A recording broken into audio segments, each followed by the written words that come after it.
Miss হবে না আপনার পছন্দের টিভি শো। দেখুন জি5 অ্যাপে একদম ফ্রি। আপনারা একটু হাতটা দিন তো। কেন? আরে আরে দিন না, আসলে আপনি তো আমাকে বউ হিসেবে মানেন না, তো আমি ভাবছিলাম আপনাকে আপনার হাতে কি রাখি দিদি। দাদা কি করছেন কি আপনি? আপনার কি মাথা খারাপ হয়ে গেছে? খামকা আপনার দাদা হতে যাবো কেন?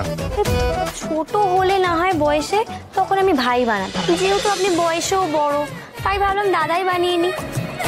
আমার সঙ্গে আপনি ইয়ার্কি মারছেন? হ্যাঁ, আরে আপনি তো ফুলসজ্জা রাতে বললেন যে আমাদের মধ্যে কখনো স্বামী স্ত্রীর সম্পর্ক হবে না, তাহলে আপনি যখন আমার বড় হবেন না, তাহলে আপনাকে দাদাই বানিয়ে নিন।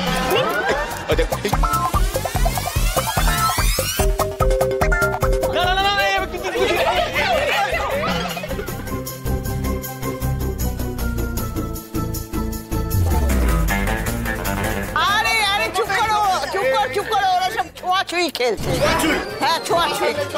আর তো যৌবনে আমরা কত খেলেছি, এখন তো বড় বৌমার গীতি খেলে। তুমি একটু চুপ করবে? ওকে নিয়ে না আর পারা গেল না। এই তুই চুপ কর তো, তুই চুপ কর। তুই তো এখনো বিয়েই করিসনি, ছোঁয়াছুঁই তুই কি বুঝিস রে?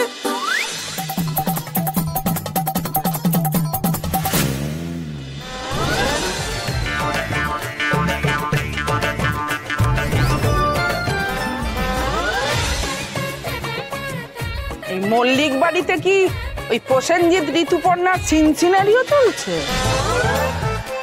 বাহ, আমি কিন্তু বলে দিচ্ছি এগুলো আমি একদম বরদাস্ত করবো না, একদম না। হ্যাঁ, বলছি যে ওরা নতুন বিয়ে করেছে, ওরা সিনসিনারি করবে না তো কে বুড়ো বয়সে তোমরা করবে নাকি? বয়স নিয়ে কোনো কথা বলবে না, কেমন? সেদিনকে তো সিনটা দেখোইনি, যেদিনকে এই বাড়িতে ডাকাত প্রবেশ করলো। হ্যাঁ, সবাই তো থরহরি কম্পমান ভয়ে সবাই পালাতে শুরু করলো। তখন আমি সঙ্গোপনে একান্তে তোমার বৌমাকে আজু দাদা আরে পুরোটা বলো, না হলে তো খারাপ শোনাচ্ছে। চুপ, ছেলে আছে মা আছে তো চুপ, কিতকিতের কথা বলছি। মানে আমি মা, তোমার বৌমার সঙ্গে চুপ কিতকিত।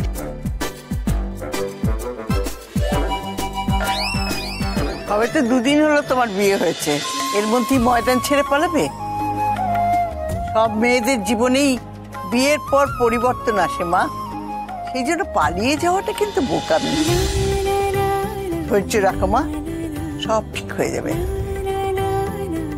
সবার কপালে তো আর সব সুখ জোটে না ঠাম্মি, আমার কপালে হয়তো সিঁদুরটুকুই উঠেছে,